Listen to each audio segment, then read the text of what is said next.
क्योंकि ज़हीन ही इतनी है, इतनी ज़हीन बातें करती, पता नहीं कहाँ से निकालती हैं बातें। अवाम को पता है कि इमरान खान ने असम्बली में नहीं जाना है, अवाम ये जानते हैं कि इमरान खान ने ये खुल्लम खुल्ला इम्पोर्टेड हुकूमत को चैलेंज दी है। नून लीग की जो रुकने पंजाब असम्बली हिना परवेज़ भट्ट साहिबा किसी तारुफ की मोहताज नहीं है, जिनका आयरोस कोई ना वायरल हो जाता है क्योंकि ज़हीन ही इतनी है, इतनी ज़हीन बातें करती, पता नहीं कहाँ से निकालती हैं बातें।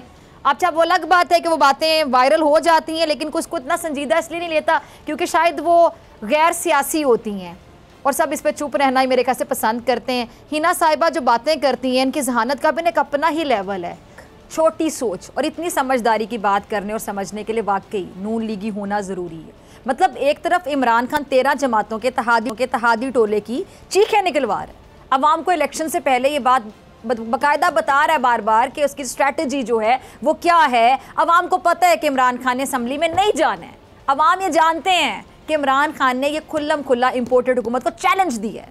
अवाम को ये भी पता है, ये भी मालूम है अच्छे से कि ज़िमनी इंतखाबात का जो फैसला वो अपने कीमती वोट से दे रहे हैं उसका फ़िलहाल कोई फ़ायदा उनको नहीं होना है।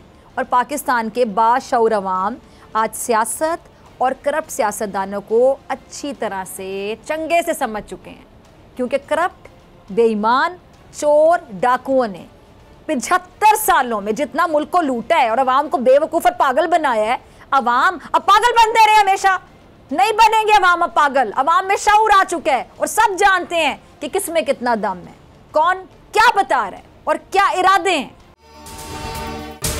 अगर आपको ये वीडियो पसंद आई तो सब्सक्राइब करें और बेल आइकन पर क्लिक करें। सबसे बड़ी कवरेज, सबसे बड़े पैनलिस्ट, हमने तो बड़ी PMLN के वार सहे, वो भी बिला वजह। सबसे ज्यादा रिपोर्टर्स। इलेक्शन कमीशन की जानिब से कोई इंतजाम इतने अच्छे तरीके से नहीं किए गए।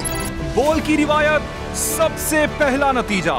अहम खबर है बहावल नगर भी कप्तान का, PTI कामयाब, मुकम्मल गैर हतमी गैर सरकारी नतीजा सिर्फ बोल न्यूज पर।